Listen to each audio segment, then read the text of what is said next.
today is Monday, the 11th. It's 7:45. Got my 8 a.m. meetup. It's not called the morning meetup anymore. It's like social proof circle.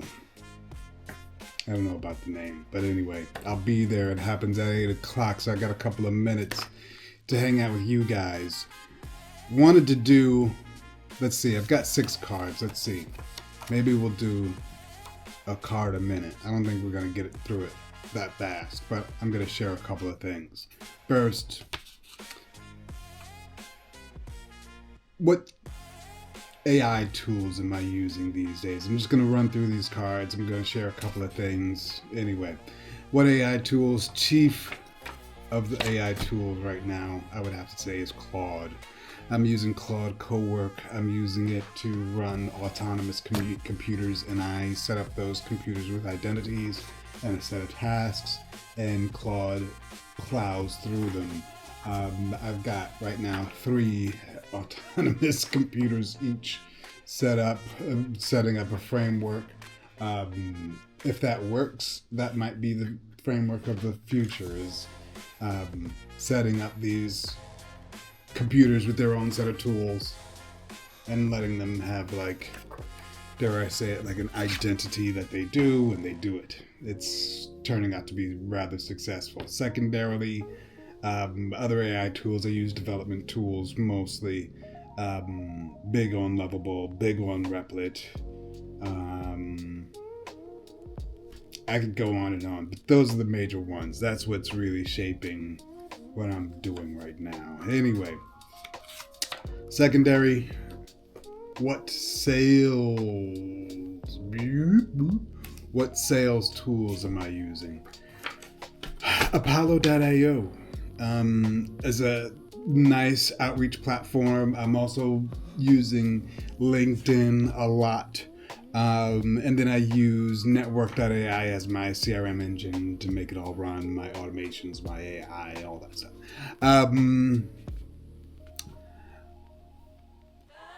I feel like I have to increase my game. I think 2 things. I think the sales tools are working. I think there's tools that I'm not using. Specifically, I want to get into using events to make real world connections. Specifically, I think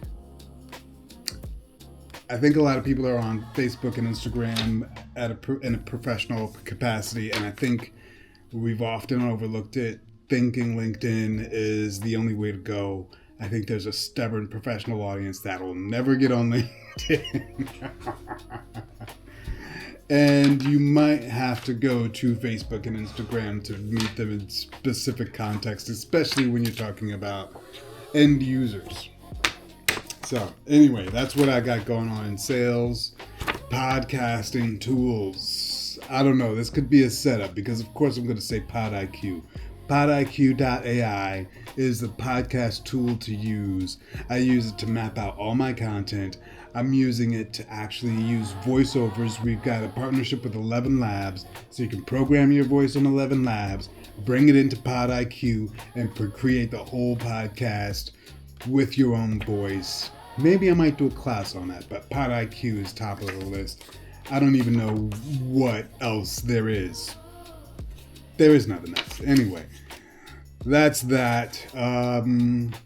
What creative tools? Bingo, bingo.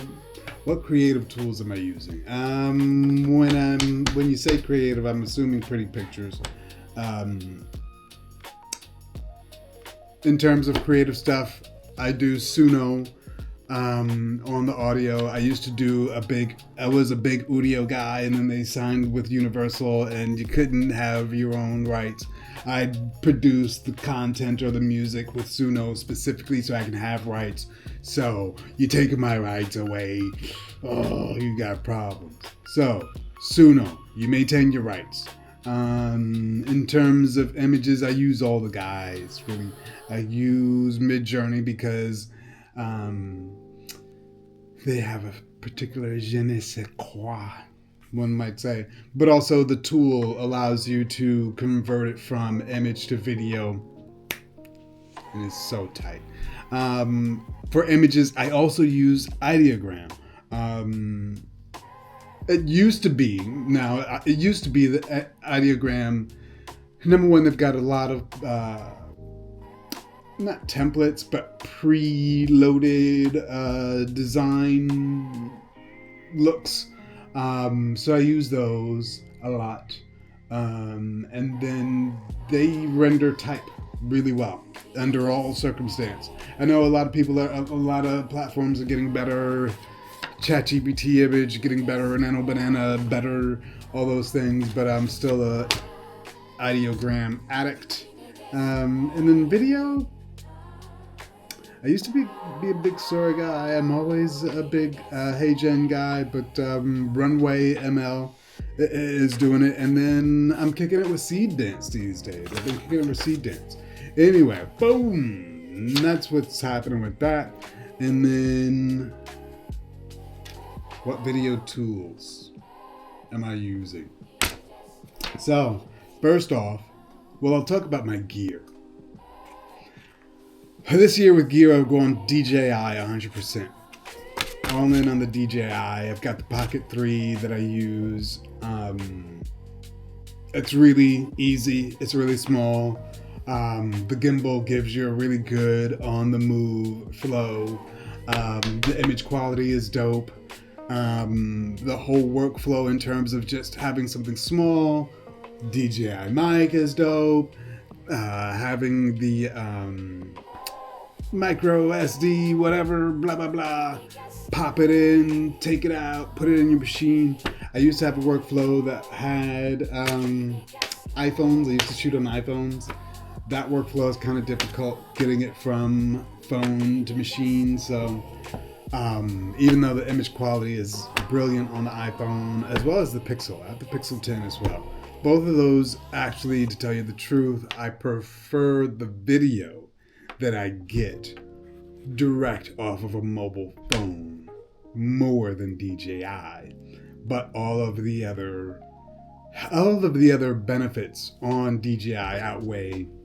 It's not that far of a gap between the image quality from DJI and a mobile phone. I think the big difference is when you're looking at the portrait mode or the blur mode on those phones.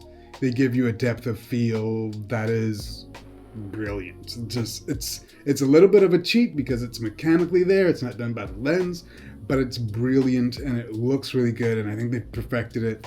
But I don't use those mechanisms because phones are clumsy, blah, blah, blah, blah, like that. It's just bad business. There's no, even if you've got a rig, I don't do the rig anymore for the most part. I just walk around with this and it's super small, boop, boop, boop, boop, boop, and super easy. Or conversely, the pocket, I walk around with this, super small, super easy. And I use the D-Log mode. I've not perfected D-Log mode, but everybody talks about D-Log mode. So I'm going D-Log mode and I'm running with it. It's probably one of those things that you have to really get good at. Basically, you just put the LUT on there and all the LUT, whatever. Like, it's not working that great yet, but maybe I'll find the right LUT and, you got some LUTs? Put them in the comments. Give me some LUTs. Anyway,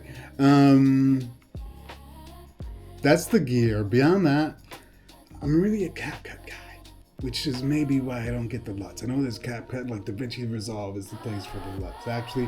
And the big thing, actually, the number one thing, and this is the last thing, because I gotta get out of here, the tool for videos, the killer thing for videos these days is Claude.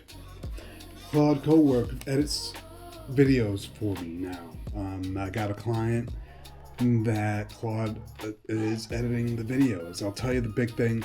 I don't edit my videos so much, like my personal, the GRZY. I don't edit the GRZY on there because I got really frenetic and crazy style, so it doesn't make any sense. Claude is better when it makes sense, but mine is just a little bit how I feel. So I just edit it by hand because I like it that way. Plus, Claude doesn't do multicam editing that great. So the way I'm on this cam, boom, this cam, boom, boom, boom. It doesn't do that great. It doesn't match it up that great. So I do it myself because I got crazy stuff going on. I'm going boom, boom, boom, boom, boom. And it doesn't want to do that. So I do it myself. So that's it. What am I using for video? I'm DJI'd out. You should be too. I think that's probably the best thing in the market, the best ecosystem. I got the Pocket 3. I got the Action with the associated mics, whatever. Get yourself a DJI mic. I'm still on the CapCut, even though everybody else says DaVinci Resolve. Eventually, maybe I'll get there. I always get lost in DaVinci Resolve. I always get lost, and I'm not in it to get lost. But whatever. Eventually, maybe I'll figure it all out. And Claude edits our videos, and it is amazing. Except when you go boom, boom, boom, boom, boom. It doesn't like that. So those things I do myself. Anyway, other than that, I gotta get out of here. I'm about to do my meetup and get my Monday started. Anyway, let's get out of here. Do it. This is the grind. Get on the GRZY. Boom! All right. Headed into the city of Philadelphia. A couple of meetings, my morning meeting. And then I've got another meeting about a timing thing, about a project. I'm on my grind with this video joint. I already knocked out one for the day, and that's gonna be an easy one. This next one might be bigger. Sometimes it's tough to knock out the bigger ones that are 30 minutes or more because of editing. I'll see how that goes. Anyway, today we're talking about being a contrarian. Now, a lot of people build a brand as a Maverick, contrarian, anti-whatever's going on, rebel, and it's not always bad. A lot of times it can do a lot for your brand, especially when you're doing something in a category where the stakes are high, where your passion is real and not a put on. I think that's the biggest piece, is making it real and not just a put on.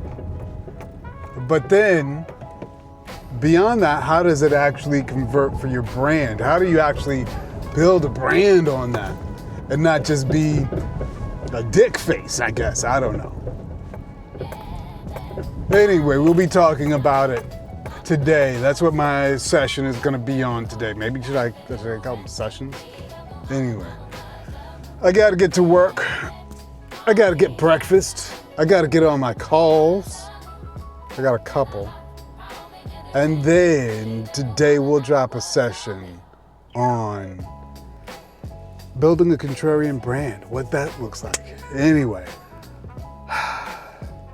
sitting here in traffic for a minute, but as soon as I move, I gotta get breakfast and do all those things. Anyway, I'll see you in a minute. I'm on the GRZY.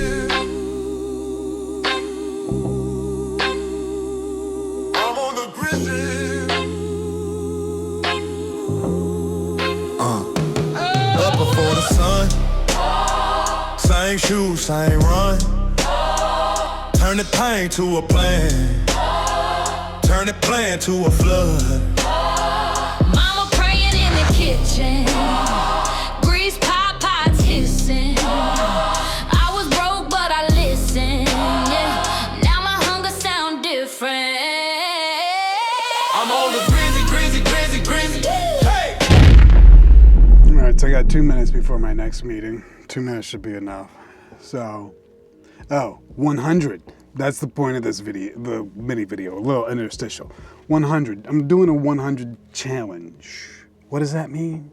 Every day, 100 minutes, 100 messages, and what else? Well, I'm gonna produce 100 minutes of content a day, 100 messages, 100 emails, and outreach, and then 100 what else? Should I say 100 posts? That's unreal. Anyway, I'm gonna find something else. 100, 3 things, 100. 100 minutes, 100 outreach. I'll figure out something else, 100. Anyway, my next meeting is about to start. I'll figure it out. I'll take suggestions. Maybe I'll do this post and take suggestions. 100 minutes, 100 emails. Some people say like $100, 100 posts, 100 words. Maybe a post with 100 words. I don't know. I'll keep going, but then by the end of today, we'll do the 100 challenge. We'll figure it out. All right, later.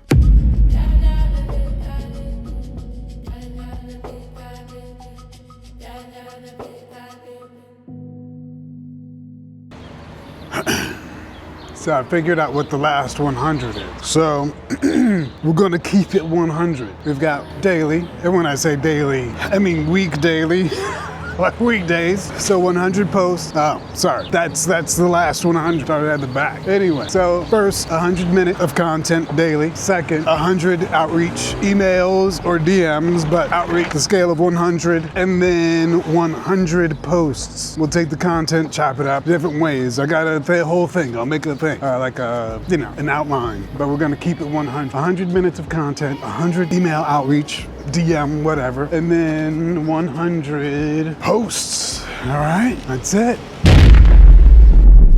All right, 5 minutes in. Take it from the top.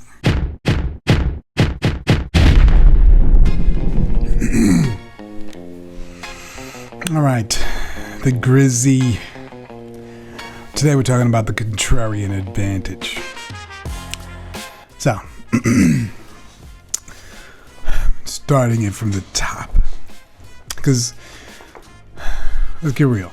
Today's episode is about strategy, one of the most durable brand building strategies that exists that almost nobody talks about directly. Not because it's a secret, but because most people get it wrong when they try. See, the strategy is contrarianism. Before I define what I mean, let me tell you what I don't mean. I don't mean being difficult. I don't mean being provocative for attention. I don't mean being the person at every industry conference who disagrees with the speaker just to get noticed. That's not brand strategy. That's just a personality quirk that makes you exhausting to work with. What I mean is, every category has a dominant consensus. A set of assumptions about how the business should work, what the customers want, what value should be delivered, who the audience is, what the product should cost, what the company should be building, and all these other things. See, these assumptions are so widely shared in the category that almost nobody inside questions them anymore. They just become the way things are done. Contrarianism, as a brand strategy, is the deliberate act of identifying one of those assumptions, disagreeing with it specifically and publicly, and then building your entire brand identity and business model around that disagreement. Not being different for the sake of it, but being right about something in your category that everyone else is wrong about, and having the patience to prove it. That combination, the specific disagreement, the publicly stated, the consistency, and the ability to prove it over time.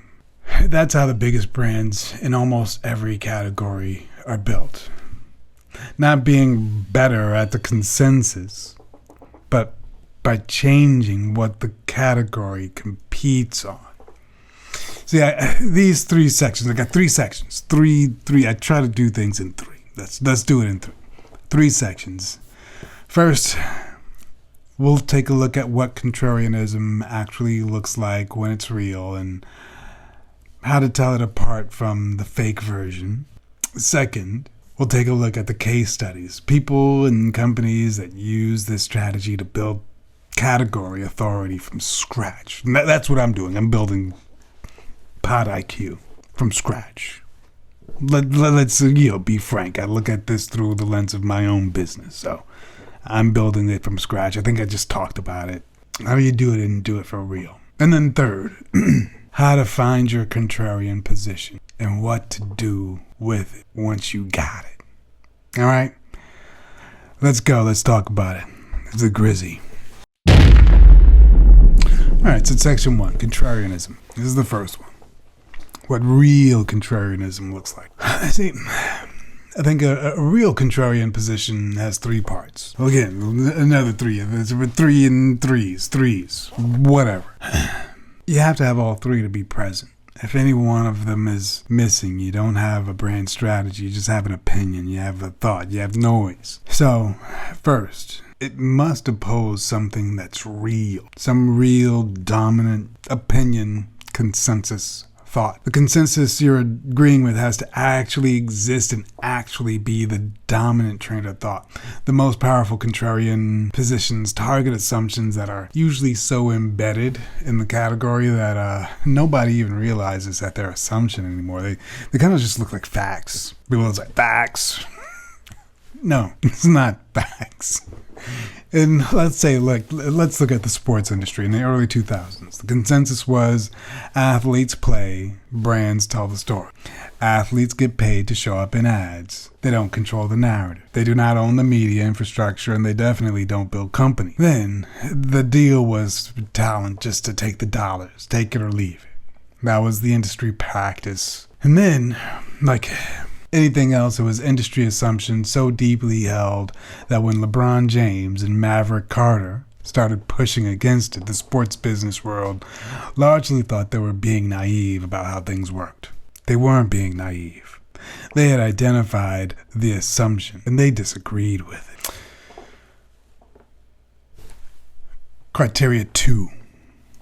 It's got to be specific and defensible. See, very vague contrarianism. It's not a brand position. It's just not like, oh, we do things differently. That's not a contrarian position. We believe the customer is always right. It's not a contrarian position. Nobody disagrees with it strongly enough for your disagreement with it to have any meaning. A real contrarian position can be stated as a sentence that would make a significant number of people in your category genuinely uncomfortable. If your statement of disagreement does not make anyone uncomfortable, it's not contrarian enough to be, real authority. The discomfort is the signal that you found a real consensus. So, the test, say your contrarian position out loud to someone who's been in your industry for, let's say, 20 years. If they don't push back, if they nod and say, sure, makes sense, then you've not found the real consensus. A genuine contrarian position makes industry veterans defensive. Defensiveness is the proof that your consensus is real. Criteria 3. It's got to be proven consistently over time. See, this part separates the brand from a headline. Anyone can be a provocateur and make a provocative statement. Authority comes from consistent and accumulation of proof that statement is right. And the person or company making it is the one who understood the category better than everyone else who disagreed. The proof is what converts your contrarian position from an opinion to authority. Every piece of content you make, every product you ship, every decision you make publicly that is consistent with your contrarian position adds as a data point to the argument that you're right. Over time, that accumulation of proof is what makes you the person or you the company that your category cannot ignore. This is why the provocateur never wins the long game. They get the headline on day one, but the headline requires a new headline to stay relevant, which requires a more provocative take, which requires an even more provocative take, and eventually the brand is just noise. Real contrarianism doesn't need escalation. It needs repetition. Every day you prove the same thing is another day your authority compounds. Noise fades, compounds, grow interest. All right? Let's take it to let's dig deep. Let's take a look at some case studies. I got some boom. This is banging. Let's take a look at a couple of case studies. For example, 4 different categories, 4 contrarian positions, 4 different scales. Got some diversity for you, all right? What they share is the structure, a specific disagreement with a dominant consensus, stated publicly, proven consistent. First, let's take a look at your guys, these guys. Sometimes I say Jabron Lames. Maybe that's contrarian, maybe that would just be provocateur. Let's take a look at this guy, Jabron Lames. I'm kidding. And this other guy, Maverick Carter, contrarian opinion. Before the days of these guys, usually it was the brands that made the narrative. And in 2008, LeBron James and Maverick Carter started what would eventually become Spring Hill, or the Spring Hill Company. The contrarian position was explicit from the beginning, and is still really the company's North Star. Point is, athletes should own their narrative, their media, their business infrastructure. It's not just a performance. This is direct disagreement with the dominant consensus of the sports industry, which held that athletes were talent assets. Brands owned the storytelling, agents owned the deal flow, leagues owned the platform. The athlete's job was just to be excellent and endorsable. Carter and James did not just state disagreement. They proved it. They proved it continuously. Spring Hill produced content. They built uninterrupted a media platform for athlete voices. They developed films and series. What I say, series, multiple series. Anyway, every move they made was pure point for the same thesis. Athletes have a perspective, an audience, and an economic right to value their present, to the value that their presence generate. The company wasn't a side project. The company was the argument. Spring Hill 2021, Nike, Fenway Sports Group, Epic Games, and Redbird Capital Partners acquired a minority stake at a $725 million valuation. LeBron James and Maverick Carter retained majority ownership. The company was built on disagreement with the sports industry that in 2008, most of that industry thought was wrong. When Laura Ingraham told LeBron to shut up and dribble in 2018, he didn't just push back.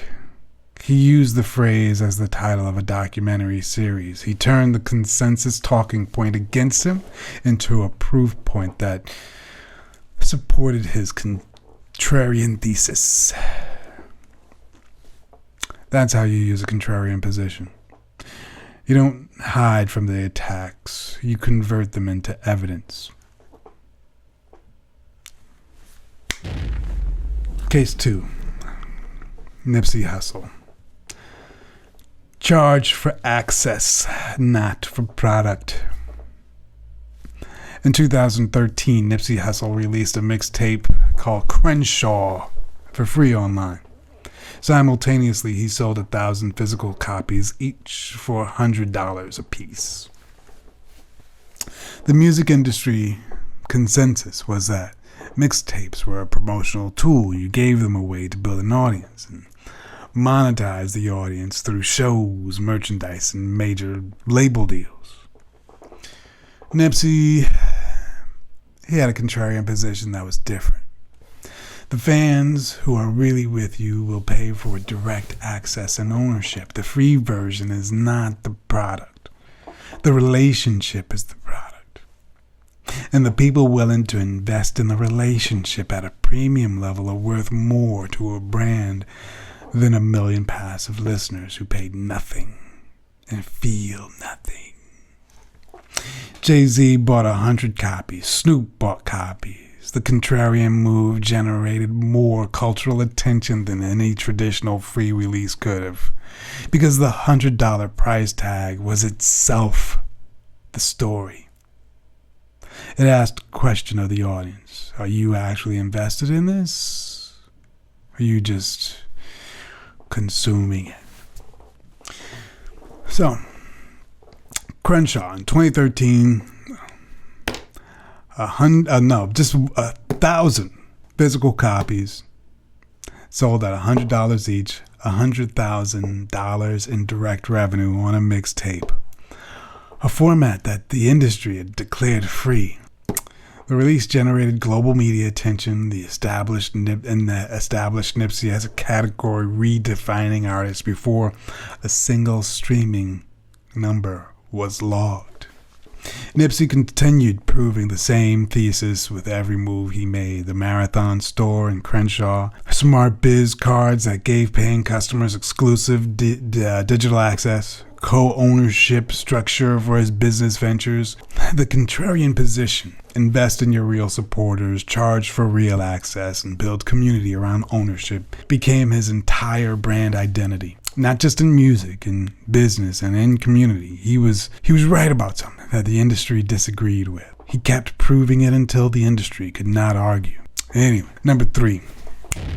This guy, Tyler Perry, owned the infrastructure, not the content.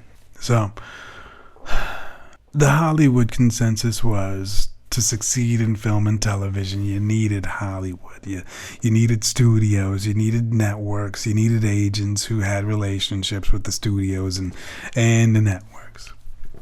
And the slow validation process of getting someone with institutional power to greenlight your vision, yeah, you needed that too. Tyler Perry, his contrarian position was, I don't need any of that. I'll build my own studio, own my own lot, control my own distribution, and keep my own creative and financial infrastructure. In Atlanta, on 330 acres, and he'll answer to no one. Tyler Perry Studios. 12 purpose-built sound stages on a former military base. His own lot, his own production company. He owns the streaming deals. He negotiates from a position of real power. This explains the net worth of about an estimated $1 billion. Built without Hollywood's permission. How? On the very premise and disagreement that the Hollywood permission is even necessary. Hollywood told him his audience was niche. He disagreed and proved it with ticket receipts and TV ratings before they had a framework for understanding what they were looking at. When the industry finally came around, they came to him. He came to the conversation as the owner of the infrastructure, not as a supplicant asking for access. The contrarian position: own the infrastructure first, made every subsequent deal better than it would have been otherwise. Anyway, one more. This is a classic. Apple, 1997. Competing on values, not features. In 1997, Apple's was 12 weeks away from bankruptcy. I remember the days well. I was in finance those days, and we were looking at it. I actually had a mentor of mine. He called the second act for Apple, and he fared very well. Anyway, back then, they were 12 weeks away from bankruptcy. The entire personal computer industry they were competing on specs. Processing speed, storage capacity, price per unit, blah, blah, blah. The consensus was that technology companies should make their case in language of technology, better specs for lower costs. Steve Jobs returned to Apple and made a specific public defensible disagreement with that consensus. Customers do not buy computers. They buy what the computer says about them and allows them to believe about themselves. The Think Different campaign did not mention a single product feature. It honored people who changed the world. It asked customers to see themselves in that company, not to evaluate it on a spec sheet. In 1997, Steve Jobs looked the world in the eye and he said, "To me, marketing is about value. This is a very complicated and noisy world, and we're not going to get a chance to get people to remember much about us. No company is. And so we have to be really clear on what we want them to know about us." That's what Steve Jobs said when positioning the Think Different campaign. Apple's Think Different campaign in 1997, Apple was losing about $1 billion that year. Steve Jobs returned, kills about 70% of the product line, launches the Think Different campaign. In 1998, the very next year, Apple earns $309 million in pure profit. So he took them from negative $1 billion to over $300 million in profit, and only skyrocketed from there. So the company that was 12 weeks away from bankruptcy became the most valuable company in the world over the following decade. The contrarian position, compete on values, not features, rewrote the rules of the entire industry. Now, none of these stories are about being better than everybody else at the consensus. All four are about identifying a specific assumption in their category, disagreeing with it publicly, and building consistent proof that they are right. The results in every case are compounded over time into the category authority that competitors couldn't buy. Anyway, I'm blah-blahing your head off. I'm going to take a break. We'll take a little bit of a sponsor, blah, blah. Maybe I got to get some sponsors to show you some, maybe we'll show you some dancing girls or something. Anyway, we'll pause. We'll take a break. We'll be back and close this out. We got to close it out. When we come back, we'll show you how to find your contrarian position, all right? All of these things are nothing if they're for somebody else. It's time for you to get yours, all right? So what does all this mean for you? How do you get yours, right? How do you find your contrarian position? What are you contrary about? What do you want to get up in? See, here's the practical question. How do you find the contrarian position that's right for your brand or your business? Because the wrong approach is to start with, how can I be different? That question leads to manufactured differentiation. Being weird for the sake of it, which is exhausting to maintain and it's easy to see through. The right approach starts with category, not with you. And it's 3 questions. Now, question number 1 is, what does everyone in my category agree on? Make a list. Not the obvious stuff, the deep assumptions. How the product should be priced, who the customer is, what the product is solving, what success looks like for the company, what the relationship should be between the business and its customers. Write it all down. These are the categories, articles of faith, so to speak.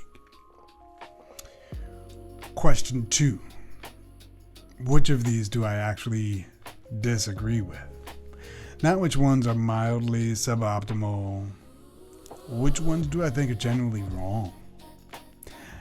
Which assumption, if inverted, would produce a fundamentally better outcome for customers? This is where your own experience, perspective, and insight matter.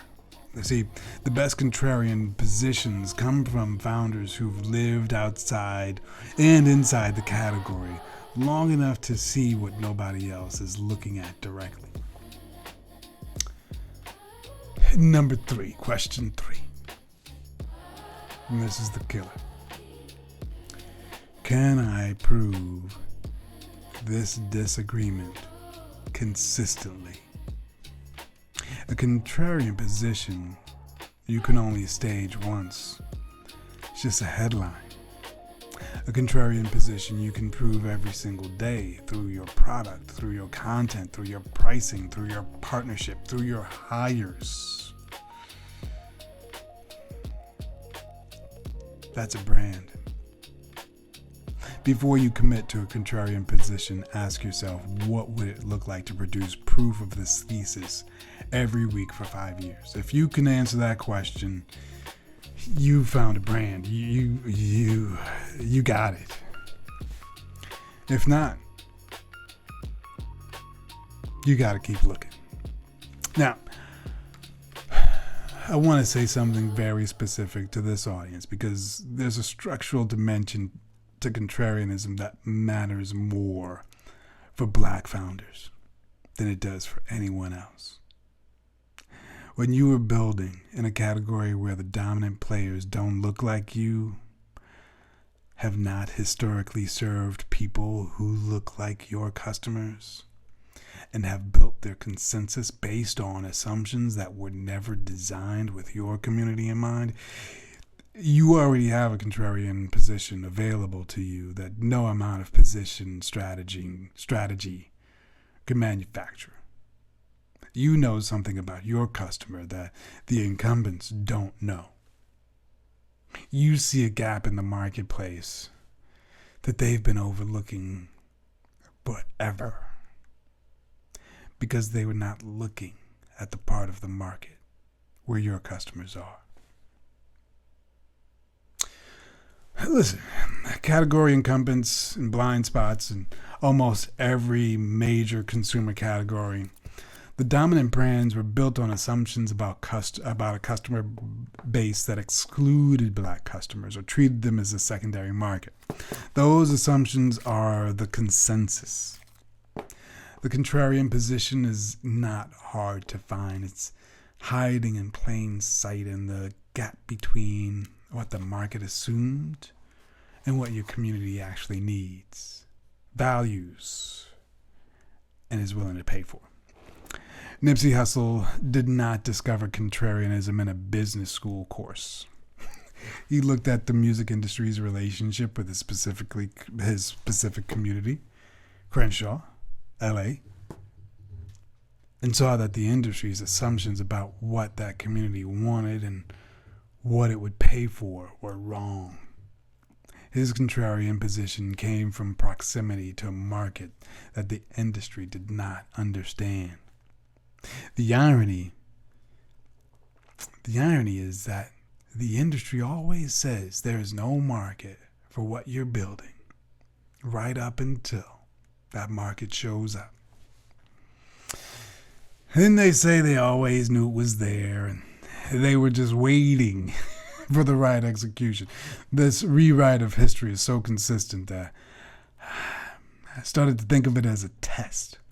If an industry says your market does not exist, that is not a red flag. That's actually confirmation that you're in the right place. The market exists. They can't see it from where they're standing. Find the thing your industry gets wrong about your customer. State your disagreement clearly.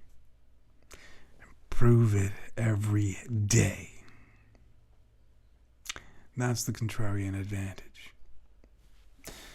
The move, how you state your disagreement. Well,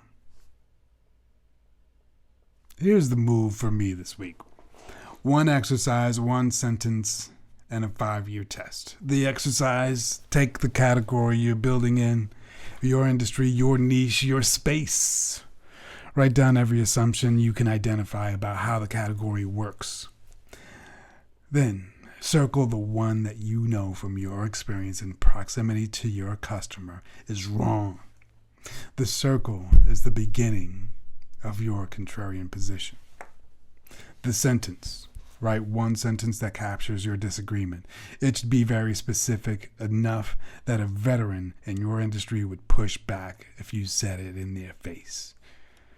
If they would not push back, go deeper. Most category company, let's say, most category company believe X. We believe Y, and here's why. One sentence. Cleaner it is, more powerful it is.